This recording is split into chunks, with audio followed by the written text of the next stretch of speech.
Okay, अब हम बात करने वाले हैं ऐसे 610 के बारे में जो बात करता है हमारे इंटरनल ऑडिट के वर्क को यूज़ करने के बारे में। ठीक है, देखो एज अ स्टेट ऑडिटर हम इंटरनल ऑडिटर के काम को यूज़ करने का बोल रहे हैं, तो क्यों हमें इंटरनल ऑडिटर के काम को यूज़ करने का बोल रहे हैं, पहले हमें वो समझना पड़ेगा। देखो ऐसे 315 हमने पढ़ा था जो बोलता था ऑडिटर को, जो स्टेट ऑडिटर है उसको आइडेंटिफाई करना पड़ेगा एंड असेस करना पड़ेगा रूमा। ठीक है, that is risk of material misstatement.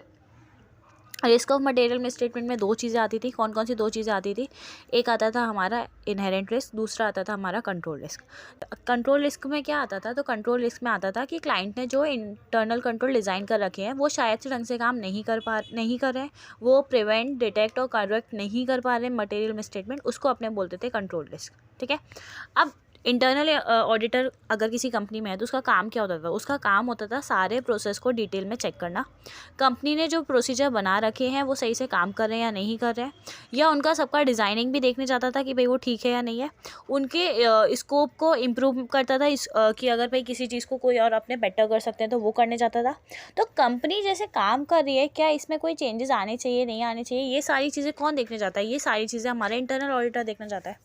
ठीक है, अब एज अ स्टेट ऑडिटर आपको सब चीज़ों को जाके दोबारा से टेस्टिंग करनी है।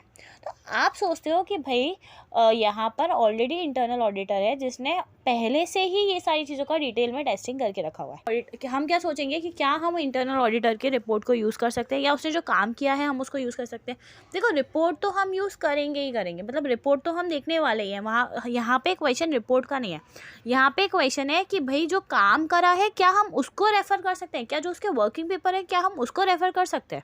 ठीक है, अब देखो अगर मैं क्या सोचूंगा कि मुझे इस काम की ज़रूरत पड़ने वाली है, ठीक है, ऑलरेडी इंटरनल ऑडिटर ने काम किया हुआ है, इंटरनल कंट्रोल को चेक करना, कंट्रोल लिस्ट को चेक करना, ये ऑलरेडी उसने किया हुआ है।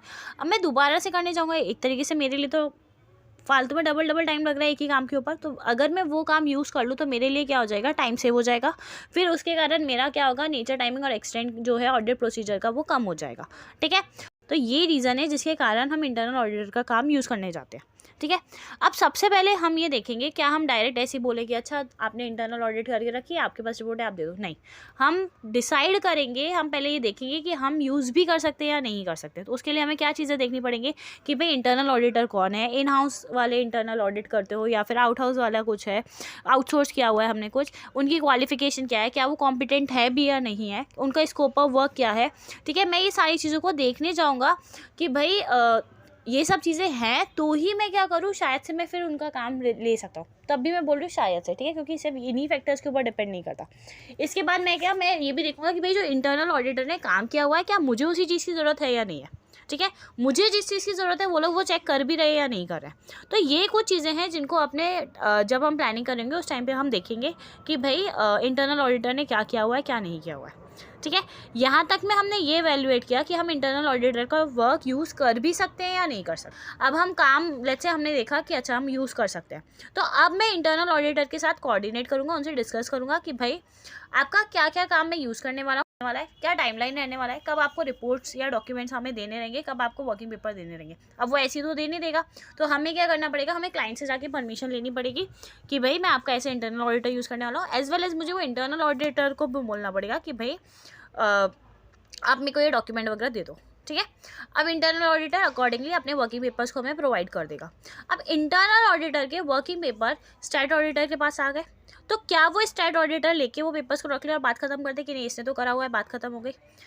नहीं ना, तो हमें क्या करना पड़ेगा? हमें ये भी देखना पड़ेगा कि जो इंटरनल ऑडिटर ने काम किया हुआ है वो क्या उसने तरीके से प्लान किया था, क्या उसने ठीक से सुपरवाइज और रिव्यू किया हुआ था, उसने प्रॉपर से सब चीज़ों को डॉक्यूमेंट किया है या नहीं किया है, उसने जो रिपोर्ट बनाई है, जो डॉक्यूमेंट्स बनाए हैं, वो उसके लिए उसके पास क्या sufficient and appropriate audit evidence थे। तो जैसे एक हम स्टेट ऑडिटर है, हमारे ऊपर ये सारे स्टैंडर्ड्स ऑफ ऑडिटिंग लग रहे हैं, ऐसे ही वो इंटरनल ऑडिटर था तो उसके ऊपर भी कोई ना कोई स्टैंडर्ड्स तो लग ही रहे होंगे। तो हम ये देखने जा रहे हैं वो इंटरनल ऑडिटर ने वो सारे स्टैंडर्ड्स को कंप्लाई किया या नहीं किया। ठीक है, अब जितनी भी काम हमारे इंटरनल ऑडिटर ने किया या जितना भी टेस्टिंग हमारे इंटरनल ऑडिटर ने करके रखी है, अब हमने देख लिया कि अच्छा तुमने ये किया, तो हम क्या डायरेक्ट तो नहीं लेने वाले थे। तो हम सबसे पहले क्या करेंगे, जो काम उन्होंने करके रखा है हम उसको क्या करेंगे, रीपरफॉर्म करेंगे, ताकि हम ये डिसाइड कर पाएँ कि भाई हम उनका प्रॉपर यूज़ ले भी सकते हैं या नहीं ले सकते। रीपरफॉर्म का मतलब ये भी नहीं कि आप सब कुछ चेक करने वाले हो, पर हाँ आप कुछ ना कुछ चीज़ें तो चेक करोगे। अब आपने रीपरफॉर्म करा, तो अब आप उसके बेसिस पे क्या करोगे, उसके बेसिस पे आप अपना नेचर, टाइमिंग ऑफ और extend of audit procedure decide करोगे। ठीक है, यहाँ तक में हमने बात की कि हम इंटरनल ऑडिटर का काम यूज़ करने वाले हैं। तो क्या हम अच्छा, ये हमने बात किया प्लानिंग स्टेज में कि हमने नेचर, टाइमिंग और एक्सटेंड को डिसाइड करने के लिए हमने उसका काम यूज़ किया था। तो क्या हम एग्जीक्यूशन स्टेज पे भी क्या इंटरनल ऑडिटर का काम यूज़ कर सकते हैं? क्या हम ये भी सोच सकते हैं कि अगर उसने टेस्ट ऑफ डिटेल परफॉर्म किया हुआ है तो मैं वही वाला ले लूँ और उसी को लेके काम कर लूँ? तो नहीं, ऐसा नहीं होगा ना। मतलब आप इंटरनल ऑडिटर का काम ले रहे हो, आप उसका वर्किंग पेपर वगैरह ले रहे हो, उसी के बेसिस पे कंट्रोल लिस्ट ले रहे हो। अगर वहीं से आप टेस्ट ऑफ डिटेल उठा लोगे तो आप क्या सिर्फ यहाँ पे ओपिनियन देने थोड़ा ना आए हो। टेस्ट ऑफ डिटेल परफॉर्म करना वो तो आपकी ही रिस्पॉन्सिबिलिटी है। अब यहाँ तक में हमने समझा कि भाई हमें उसके काम की क्यों ज़रूरत पड़ने वाली थी। अगर हमें ज़रूरत पड़ने भी वाली थी तो हम उसका काम यूज़ कर रहे हैं, तो कब यूज़ करने जाएंगे और कब यूज़ कर सकते हैं। और यूज़ करने जाएंगे तो हम बाकी चीज़ें भी देखेंगे कि भाई वो इंडिपेंडेंट है या नहीं है, वो कॉम्पिटेंट है या नहीं है, वो सारी चीज़ें अपने देखने जाएंगे। ठीक है, ये हमारा ऐसे का फर्स्ट पार्ट हो गया जो बात करता है कि हम इंटरनल ऑडिटर के काम को यूज़ करें। ठीक है, ऐसे का सेकंड पार्ट है। सेकंड पार्ट क्या बात करता है कि लेट्स से अभी हम क्या सोच रहे हैं कि भाई इंटरनल ऑडिटर है, उसने ये सारा काम तो किया हुआ है, तो क्यों ना हम उसे स्टैट ऑडिट वाला भी काम करा लें। अब नॉलेज तो है, उसने काम तो किया है, तो हम उसे क्यों ना स्टैट ऑडिट के लिए भी अपने यहाँ पे बुला लें और उससे काम करा लें। तो क्या हम ऐसा सोच सकते हैं, क्या हम इंटरनल ऑडिटर को यूज़ कर सकते हैं ऐसा? तो हाँ, क्या बोला हुआ है कि अगर आपको लॉज एंड रेगुलेशन अलाउ करें तो आप इंटरनल ऑडिटर्स को यूज़ कर सकते हो, उनको अपने काम में ले सकते हो। अब जब हम ऑडिटर को ही यूज़ कर रहे हैं, इंटरनल ऑडिटर को ही यूज़ करने वाले हैं, तो हमने जब उसके काम को यूज़ करते टाइम जो चीज़ों को सोचा था, जो हमने चीज़ों को कंसिडर किया था कि भाई वो क्या होना चाहिए, वो काम ठीक है या नहीं है, उसने परफॉर्म किया नहीं किया, वो सारी चीज़ें तो हम देखने वाले हैं। एज वेल एज अब क्योंकि हम वो इंसान ही यूज़ करने वाले हैं तो हम कुछ एडिशनल चीज़ें भी देखेंगे कि भाई वो कॉन्फिडेंशियलिटी मेंटेन कर पाएगा या नहीं कर पाएगा, वो इंडिपेंडेंट रह पाएगा या नहीं रह पाएगा, हम उसको सुपरवाइज, गाइड और रिव्यू, उसके काम को रिव्यू कर पाएंगे या नहीं कर पाएंगे, जो काम का उसने लेट्स से आउटकम दिया वो sufficient and appropriate audit evidence के बेस पे है या नहीं है। अब मैं ये सारी चीज़ों को देखने जाऊँगी और क्योंकि अभी मैं सिर्फ काम यूज़ नहीं कर रही, मैं वो इंसान भी यूज़ कर रही हूँ। क्योंकि अब मैं डायरेक्ट इंसान को यूज़ करना चाहती हूँ, तो ऐसा तो है नहीं कि मैं उसको बोलूँगी भाई आ जाओ और वो आ जाएगा। नहीं, मुझे क्या करना पड़ेगा, सबसे पहले क्लाइंट से जाके परमिशन लेनी पड़ेगी कि भाई हम ऐसे ऐसे आपके ऑडिटर को यूज़ करना चाहते हैं, तो हमें वो भी करना पड़ेगा। एज वेल एज हमें इंटरनल ऑडिटर के साथ भी रिटन अग्रीमेंट करना पड़ेगा कि भाई वो कॉन्फिडेंशियलिटी मेंटेन करेगा और वो काम करने वाला है ऐसा। ठीक है, अब नेक्स्ट चीज़, अब हमने ये तो देख लिया कि चलो हम बंदे से काम कराने वाले हैं अपने यहाँ पे, तो अब वो जब हमारे यहाँ पे आएगा तो हम क्या उसे क्या काम करवाएं हम उससे। तो एज अ स्टेट ऑडिटर आपको देखना पड़ेगा कि आप इंटरनल ऑडिटर को क्या काम दोगे।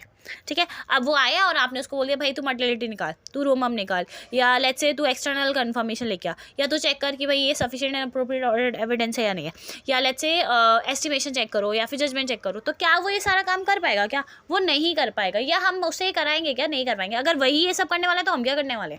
तो हमारी क्या जिम्मेदारी है, हम उससे वो काम कराएंगे, ऐसे काम कराएंगे जहाँ पे जजमेंट या फिर जहाँ पे इवैल्यूएशन नहीं लग रहा होगा। ठीक है, तो हम उससे कैसे काम कराने वाले हैं, तो हम उससे क्लैरिकल वर्क कराने वाले हैं। जैसे फॉर एग्जांपल कि भाई लेट्स से सैंपल निकला हुआ है, डॉक्यूमेंट्स आए हुए, आप इसको बैठ के क्या कर लो, चेक कर लो, तो ये मैच कर लो, ये सारा काम हम क्या करेंगे, उनसे करवा सकते हैं। तो वो हमारे यहाँ पे काम तो करेगा पर एज अ हेल्पिंग हैंड काम करने वाला है। ठीक है, जैसे फॉर एग्जांपल बाहर से एक्सटर्नल कंफर्मेशन लेना है, ठीक है, उसको चेक करने जाना है, तो उसमें से लेट्स से डिसाइड करना है कि भाई इसका एवेल्युएशन कैसे होगा, तो ये सारा काम वो नहीं करने वाला, ये सब उनकी जिम्मेदारी नहीं है, ये सारी किसकी जिम्मेदारी है, ये हमारी जिम्मेदारी है। तो मेजर जो सेकेंड पार्ट है हमारा ऐसे का, वो ये सारी चीज़ों के बारे में बात करता है। तो फर्स्ट पार्ट कह रहा था कि काम यूज़ करना है, सेकेंड वाला पार्ट बोल रहा है कि हम वो इंसान इंटरनल ऑडिटर को ही यूज़ करने वाले हैं। लेट्स से अब हम बात करते हैं स्पेसिफिकली बुक के कंटेंट के बारे में। तो सबसे पहला जो पार्ट है वो क्या बोलता है, determine whether in which areas and to what extent the work of internal audit function can be use. मतलब हमें किस एरिया में इंटरनल ऑडिट के काम को यूज़ लेना है और उसका हमें कितना काम यूज़ में लेना है, इस बारे में बात करता है। तो सबसे पहले तो आप ये देखोगे कि हम उसका काम यूज़ कर भी सकते हैं या नहीं कर सकते। तो ये पहली चीज़ हुई। तो इसको अपने लिए हेडिंग में क्या बोला गया कि भाई एवेल्युएट करना है इंटरनल ऑडिट के फंक्शन को। तो उसमें हम क्या देखने जाएंगे कि भाई जो काम किया हुआ है इंटरनल ऑडिट में वो हम यूज़ करने भी वाले हैं नहीं। तो किस बेसिस पे डिसाइड करेंगे, तो सबसे पहला है कि भाई ऑर्गेनाइजेशन का स्ट्रक्चर क्या है, ऑर्गेनाइजेशन का स्टेटस क्या है, उनके यहाँ पे पॉलिसीज़ क्या चल रही है, क्या जो हमारे इंटरनल ऑडिटर है वो ऑब्जेक्टिविटी के जो भी ऑब्जेक्टिविटी है वो उसको फुलफिल कर भी पा रहा है या नहीं कर पा रहा है। ठीक है, लेट्स से वो इंडिपेंडेंट रह के काम कर पा रहा है या नहीं कर पा रहा है, ठीक है। वो जो इंसान है वो क्या कॉम्पिटेंट इंसान है भी या नहीं है, भाई उसका हम काम यूज़ करने वाले हैं तो वो इंसान कॉम्पिटेंट तो होना चाहिए। क्या जो हमारा क्या बोलते हैं एंटिटी है उसमें किस तरीके से काम होता है, इंटरनल ऑडिट के जो फंक्शन होते हैं वो क्या सिस्टमेटिक और डिसिप्लिन अप्रोच में फॉलो किए जाते हैं या नहीं किए जाते हैं, क्या वहाँ पे क्वालिटी कंट्रोल फॉलो किया जाता है या नहीं किया जाता है। तो सबसे पहले हम ये चीज़ें देखेंगे कि काम लेना है या नहीं लेना है, ये चीज़ों को डिसाइड करने के लिए हम सबसे पहले ये मेजर 3 चीज़ों पर फोकस करेंगे, ठीक है। फिर उसके बाद हमने क्या करा, फिर उसके बाद हम लेट्स से हमने देखा कि हम काम लेट्स से ले रहे हैं, तो हम क्या देखने जाएंगे, हम ये देखने जाएंगे कि भाई हमारा हमें जो उसका काम लेने जाना है इंटरनल ऑडिट का वो कितना काम लेना है, ठीक है। जो इंटरनल ऑडिटर ने काम करा हुआ है उसका नेचर क्या था, उसका स्कोप क्या था, ठीक है, वो मेरे लिए रेलेवेंट है भी या नहीं है। सबसे पहले हमने इंसान देखा, हमने एंटिटी देखी कि भाई कैसे काम हो रहा था, वो देख के हमने देखा कि चलो हम ले तो सकते हैं, फिर ले सकते हैं, फिर हम ये डिसाइड करने का ले सकते हैं तो कितना ले सकते हैं, क्या ले सकते हैं, वो चीज़ें। तो सबसे पहले नेचर और स्कोप देखा कि भाई उसने क्या काम करके रखा है और जो क्या काम करके रखा है वो मेरे काम का भी है नहीं है, ठीक है। फिर हम क्या करेंगे, हम सारे जितने भी सिग्निफिकेंट जजमेंट है वो लगाने जाएंगे। सिग्निफिकेंट जजमेंट किस बारे में लगाएंगे कि भाई हम क्या कर पाए, हम ऐसा नहीं है कि हम उसके काम के ऊपर बहुत ज़्यादा डिपेंडेंट हो जाए, ठीक है, हम उसके काम को अनड्यू यूज़ ना कर लें, बल्कि हम उसका काम को ऐसे प्लान करेंगे कि हम उसके काम को कम से कम यूज़ करें और ताकि हम जो मैक्सिमम काम है वो तो हम ही परफॉर्म करें, ठीक है। मतलब ऐसा भी नहीं होना चाहिए कि आप सारा का सारा काम उसी का लेकर और बात खत्म कर दो, तो आपको खुद को काम करना है पर हाँ उसके काम को हम यूज़ करने वाले। तो सेकेंड हमारा पॉइंट ये हो गया। देन थर्ड क्या बोल रहे हैं, क्योंकि आप काम यूज़ करने वाले हो तो आप क्या करोगे, कम्युनिकेशन करोगे, किसके साथ करोगे, दोस्त चार्जर गवर्नेंस के साथ बात करोगे, जो हमने ऐसे 260 में भी देखा था कि अगर हमें कुछ भी बात करनी है तो हम बात करने के लिए कौन सा ऐसे यूज़ करते हैं, TCWG के साथ और 260 का बात करते हैं, ठीक है। सबसे पहले क्या किया, देखा कि ले सकते हैं या नहीं ले सकते हैं तो फिर हम कितना ले सकते हैं, ये 2 चीज़ें हो गई। फिर 2 चीज़ों के बाद अपने मेन बात करने गए कि क्या करना है अपने को, हम उसका काम यूज़ करने जाएंगे। अब यूज़ करने जाओगे तो क्या देखोगे, ठीक है। अगर स्टैट ऑडिटर ने अगर एक्सटर्नल ऑडिटर ने डिसाइड करा कि भाई वो काम यूज़ करने वाला है तो सबसे पहले तो क्या करेगा, वो इंटरनल ऑडिटर के साथ जाके डिस्कस करेगा कि भाई मैं आपका काम यूज़ करने वाला हूँ, ठीक है। तो उसके साथ वो क्या क्या करने वाला है, कोऑर्डिनेशन करने वाला है कि भाई ठीक है कब रिपोर्ट देनी है क्या सब चीज़ें। तो सबसे पहले वो, देन उसके बाद जो भी इंटरनल ऑडिटर ने रिपोर्ट देख के रखी होगी उसको अपने क्या करेंगे, पढ़ने जाएंगे, ताकि हम क्या कर पाएँ, हम ये समझ पाएँ कि हमारे ऑडिट प्रोसीजर का क्या नेचर और एक्सटेंट रहने वाला है, कि भाई हमें कितने ऑडिट प्रोसीजर परफॉर्म करने पड़ेंगे, क्या करना पड़ेगा, वो सब देख पाएँ। देन तीसरा, अब उसने रिपोर्ट दे दी, सब कुछ दे दी, तो क्या ऐसे भरोसा करके तो नहीं बैठने वाले थे। तो थर्ड हम क्या देखने वाले हैं, थर्ड अपने देखने वाले हैं। अब थर्ड हम इसके ऊपर रीपरफॉर्म करने जाएंगे कुछ ऑडिट प्रोसीजर को।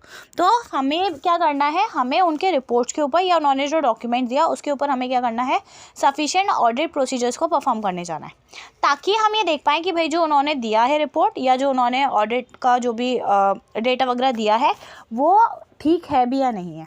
अगर उसको चेक करके हमें क्या पता चलेगा, उसको चेक करके हमें ये पता चलेगा कि भाई जो सामने वाले ने काम करा हुआ है वो प्रॉपर्ली प्लान परफॉर्म सुपरवाइज किया हुआ था या नहीं था, प्रॉपर्ली इसको रिव्यू किया गया था या नहीं किया गया था, प्रॉपर्ली इसको डॉक्यूमेंट किया गया या नहीं किया गया, और जो उन्होंने ऑडिट रिपोर्ट बनाई या जो भी उन्होंने चीज़ें बनाई वो किस एविडेंस के बेसिस पे या किस बेसिस पे उन्होंने वो कंक्लूजन ड्रॉ किया है, ठीक है।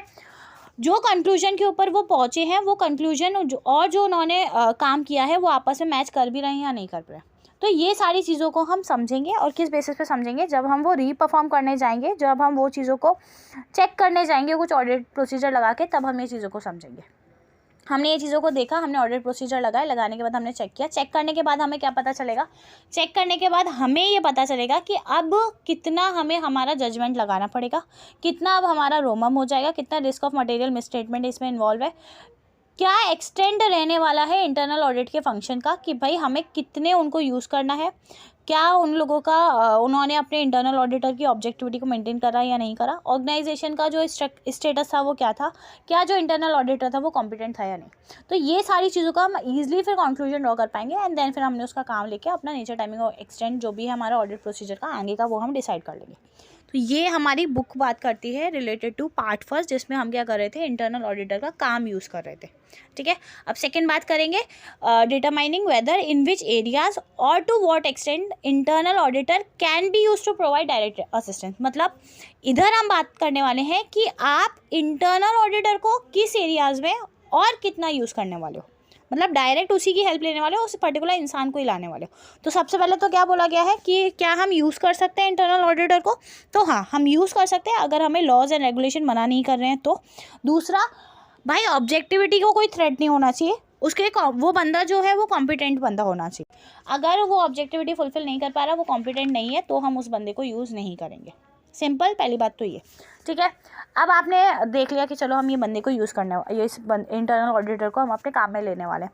तो अब जब काम में लेने वाले हो तो आप उसको काम दोगे, तो आप उसको कितना काम दोगे या क्या काम करवाओगे वो किस बेसिस पर डिसाइड करोगे, ठीक है। तो सबसे पहले हम उसको कैसा काम देने वाले हैं, हम उसको ऐसा काम देने वाले हैं जिसमें जजमेंट ना हो, ठीक है। ऑडिटर को ये कंसिडर करना है, स्टेट ऑडिटर को ये कंसिडर करना है कि भाई हम जो काम दे रहे हैं उसमें कितना जजमेंट लगने वाला है। अब मान के चलो सारा मेन जजमेंट वाला काम, सारा एवेल्यूएशन का काम वही करने वाला है, तो हम क्या करने वाले हैं, तो हम उसको काम देंगे तो हम जजमेंट देखने वाले कि भाई काम में कितना जजमेंट इन्वॉल्व है रिलेटेड टू भाई कितना ऑडिट प्रोसीजर में प्लानिंग करनी है, परफॉर्म करते टाइम कितना जजमेंट लगेगा, या फिर ऑडिट एविडेंस को एवेल्यूएट करने में कितना जजमेंट लगेगा, तो वो सारी चीज़ें हम देखेंगे, ठीक है। रोमम कितना लगने वाला है वो देखेंगे। हमारे काम देने के कारण बेचारे का ऑब्जेक्टिविटी या फिर उसका कॉम्पिटेंट, वो बंदा कॉम्पिटेंट है भी या नहीं है वो काम करने के लिए जो हम दे रहे हैं या नहीं दे रहे, वो हम सारी चीज़ों को चेक करेंगे, ठीक है। जब हम काम दे रहे हैं उस टाइम पे हम ये चीज़ों को ध्यान में रखेंगे, ठीक है। अब हम काम दे रहे हैं तो हम कम्युनिकेट करने जाएंगे सेम SA 260 के हिसाब से, 2 स्टार विद गवर्नेंस के साथ। और जब हम उसको काम दे रहे हैं ना तो हम ये भी देखेंगे कि भाई ऐसा नहीं है कि उसके काम करने से हमारा इन्वॉल्वमेंट ही ख़त्म हो जाए, ठीक है। उसको काम दे रहे हैं पर उसमें हमारा भी उतना ही इन्वॉल्वमेंट होना चाहिए। हम हमारा भी ऑडिट हम करने वाले हैं, तो एज अ स्टेट ऑडिटर वो हमारी जिम्मेदारी है, ठीक है। तो ये कुछ बातें की गई है रिलेटेड टू जब आप काम दोगे, जब आप नेचर और एक्सटेंड डिसाइड करोगे वर्क का, उस टाइम पे आपको क्या चीज़ें को ध्यान में रखना है, ठीक है। अब आपने चलो ये भी देख लिया कि क्या काम देना है या फिर कितना काम देने वाले हो, वो सब चीज़, ठीक है। अब हम क्या करेंगे, अब हम उस इंटरनल ऑडिटर को यूज़ करेंगे अपने डायरेक्ट असिस्टेंस के लिए, ठीक है। अब क्या ऐसे डायरेक्ट तो यूज़ नहीं कर सकते थे, क्या बोला था, सबसे पहले तो हमें क्या करना है, उसको जब हम यूज़ करने वाले हैं एज अ डायरेक्ट असिस्टेंस के रूप में इंटरनल ऑडिटर को, तो उससे पहले क्या करना है, हमें एक रिटन एग्रीमेंट साइन करना है, किसके साथ, एंटिटी के साथ, कि भाई वो जो एंटिटी है वो उसके काम में फिर क्या है बाद में इंटरवीन नहीं करेगी, जो इंटरनल ऑडिटर काम करने वाला है एक्सटर्नल ऑडिटर के लिए। तो सबसे पहले तो ये, दूसरा एंटिटी से बात कर ली, उसके बाद जाके अपने क्या करेंगे, दूसरा अपने बात करने वाले हैं इंटरनल ऑडिटर के साथ। तो हम इंटरनल ऑडिटर के साथ भी जाके एक एग्रीमेंट साइन करेंगे कि भाई आप कॉन्फिडेंशियलिटी को मेंटेन करोगे, और आपको जो भी है, आपको अगर कुछ भी इन्फॉर्मेशन मिलेगा काम का वो आप हमें बताओगे। अगर कुछ ऐसा इन्फॉर्मेशन मिलता है जो आपकी ऑब्जेक्टिविटी को थ्रेट देता है तो आप वो भी बताने आओगे, ठीक है। हम ऐसे 220 के हिसाब से जो हमने पढ़ा था ना प्लानिंग वाला, उसके हिसाब से हम क्या करेंगे, उसको डायरेक्ट करेंगे, सुपरवाइज करेंगे और रिव्यू करेंगे। 220 में क्या बोला था, अपने एंगेजमेंट टीम के जितने भी बंदे हैं उन लोगों को आपको डायरेक्ट करना है, सुपरवाइज करना है, रिव्यू करना है। तो सेम यहाँ पे बोला गया, क्योंकि अभी तो आप उसको यूज़ करो, वो आपके यहाँ का बंदा हो गया, तो आप उसको क्या करोगे, डायरेक्ट सुपरवाइज और उसके काम को रिव्यू करोगे, ठीक है। अब आप जब उसके काम को डायरेक्ट करो, सुपरवाइज करो, रिव्यू करो, तो आपके डायरेक्शन के कारण इंटरनल ऑडिटर उसने जो काम किया उसके ऊपर क्या वो अप्रोप्रिएट ऑडिट एविडेंस ला पाया या नहीं ला पाया, उसका जो उसने जो भी कंक्लूजन फॉर्म किया है वो कंक्लूजन का जो बेस था वो अप्रोप्रिएट ऑडिट एविडेंस था या नहीं था, वो चीज़ों को आप चेक करोगे जब वो काम कर रहा है उस टाइम पे, ठीक है। ये सारी हमारी नेक्स्ट बात की गई। इसके बाद नेक्स्ट बोला गया कि भाई हम उसको सारे काम में ले सकते हैं क्या, या फिर ऐसा कोई भी काम है जिसमें हम उसको यूज़ नहीं कर सकते। तो हाँ, सिंपल, सबसे पहले ऐसे काम जिसमें सिग्निफिकेंट जजमेंट लगता है। सिग्निफिकेंट जजमेंट किन कामों में लगता है, जैसे फॉर एग्जांपल रोमम को डिसाइड करने में, ठीक है। क्या हम जो टेस्ट परफॉर्म कर रहे हैं वो सफिशिएंट है या नहीं है वो इवैल्यूएट करने में, क्या जो एंटिटी है वो गोइंग कंसर्न का अजम्पशन फुलफिल कर पा रही है या नहीं कर पा रही है उसमें, अकाउंटिंग एस्टिमेट्स हुए उसमें, या फिर फाइनेंशियल स्टेटमेंट में जो डिस्क्लोजर लग रहे हैं क्या वो इनफ है भी या नहीं है, वो एडिक्वेट है भी या नहीं है वो चेक करने में, या कोई भी ऐसा मैटर जो हमारे ऑडिटर रिपोर्ट को इफेक्ट कर सकता है उसमें हमारा क्या इवैल्यूएशन लग रहा है, या हम क्या चीज़ हम उसमें अपना जजमेंट लगा रहे हैं, वो सारे काम हम उसको नहीं देंगे, वो हमारी जिम्मेदारी है, वो हम ही करेंगे, ठीक है। हम एज वेल एज उसको ऐसे काम भी नहीं देंगे जिसमें हमारा क्या है, रोमम बहुत ज़्यादा है, जिसमें हमारा असेस्ड रिस्क बहुत ज़्यादा है, ठीक है। अगर कोई काम इंटरनल ऑडिटर नहीं किया था जब वो उस एंटिटी में था, तो हम वही काम उसको नहीं देंगे कि भाई तू यही काम दोबारा से यहाँ पे आके कर और उसको चेक कर, वो क्यों अपनी गलती निकालेगा, ठीक है। एज वेल एज हम उसको हम उसका ऐसा काम भी नहीं देंगे, जैसे फॉर एग्जांपल हमने डिसाइड किया था, हमने डिसीजन ले रहे थे कि हम इंटरनल ऑडिटर के काम को यूज़ करें या ना करें, हम इंटरनल ऑडिटर को यूज़ करें या ना करें, अपने डायरेक्ट असिस्टेंस में ले या ना लें। तो जब हम ये चीज़ों को डिसाइड करें तो फॉर श्योर हम उसमें उसको इन्वॉल्व नहीं करेंगे। तो ये कुछ जगह है जहाँ पे हम इंटरनल ऑडिटर का डायरेक्ट असिस्टेंस यूज़ नहीं करने वाले। ठीक है। अब नेक्स्ट बात की गई है डॉक्यूमेंटेशन के बारे में कि आपको किन चीज़ों को डॉक्यूमेंट करना है। तो जब आप यूज़ कर रहे होगे वर्क इंटरनल ऑडिटर का, दैट इज़ फर्स्ट पार्ट जो था ऐसे का, उस टाइम पे हम क्या चीज़ों को देखेंगे, तो उस टाइम पे हम देखने जाएंगे कि आपने कैसे वैल्यूएशन किया कि भाई ऑर्गेनाइजेशन का स्टेटस क्या है, क्या वो ऑब्जेक्टिविटी मेंटेन कर रहे हैं या नहीं कर रहे हैं, क्या हमारा इंटरनल ऑडिटर जो था वो कॉम्पिटेंट था या नहीं था, क्या जो हमारी एंटिटी है वो systematic and discipline approach follow करते हैं या नहीं करते हैं, क्वालिटी कंट्रोल वो मेंटेन कर रहे थे या नहीं कर रहे थे। ये चीज़ों को आपने कैसे एवेल्युएट करा, वो चीज़ों को आप क्या करो, डॉक्यूमेंट करो। ठीक है। आपको कितना काम यूज़ करना है वो चीज़ों को आपने, उसका नेचर और एक्सटेंट आपने कैसे डिसाइड करा, उस चीज़ को डॉक्यूमेंट करो। ठीक है। ये चीज़ों को हमें क्या करना है, अगर हम काम यूज़ करने जा रहे होंगे तो हमें लिखने जाना है। ठीक है। अगर आपने सेकेंड वाला जो पार्ट था हमारे ऐसे का कि अगर आपने वो इंटरनल ऑडिटर को ही अपने यहाँ पे डायरेक्ट असिस्टेंस के लिए बुला लिया तो आपको क्या चीज़ों को डॉक्यूमेंट करना है। तो सबसे पहले क्या भाई ऑब्जेक्टिविटी पे तो कोई थ्रेड नहीं आ रहा है, या फिर हमारे कॉम्पिटेंसी पे तो उस सामने वाले बंदे के जो कॉम्पिटेंसी है उसके ऊपर तो कोई थ्रेड नहीं आ रहा है जब वो डायरेक्ट असिस्टेंस दे रहा है। नेचर और एक्सटेंड हमने उससे जो जितना हमने उससे काम कराया उसका नेचर और एक्सटेंड हमने किस बेसिस पे डिसाइड किया। ठीक है। उसके काम को किसने रिव्यू करा, हमने उसके साथ रिटन एग्रीमेंट साइन किया था एंटिटी के साथ एज वेल एज वो इंटरनल ऑडिटर के साथ, तो हम वो उस चीज़ को डॉक्यूमेंट करेंगे। एज वेल एज अगर हमने इंटरनल ऑडिटर के वर्किंग पेपर को यूज़ किया था तो हम उसको डॉक्यूमेंट करने जाएंगे। तो ये कुछ चीज़ें हैं जिसके बारे में बात करता है। तो दो पार्ट में मेन ऐसे को डिवाइड कर लो, अगर आप काम को यूज़ कर रहे हो तो आपको क्या क्या चीज़ों को ध्यान में रखना है, अगर आप वो इंसान को यूज़ कर रहे हो तो आपको क्या क्या बातों को ध्यान में रखना है, एंड देन लास्ट में हमारा डॉक्यूमेंटेशन।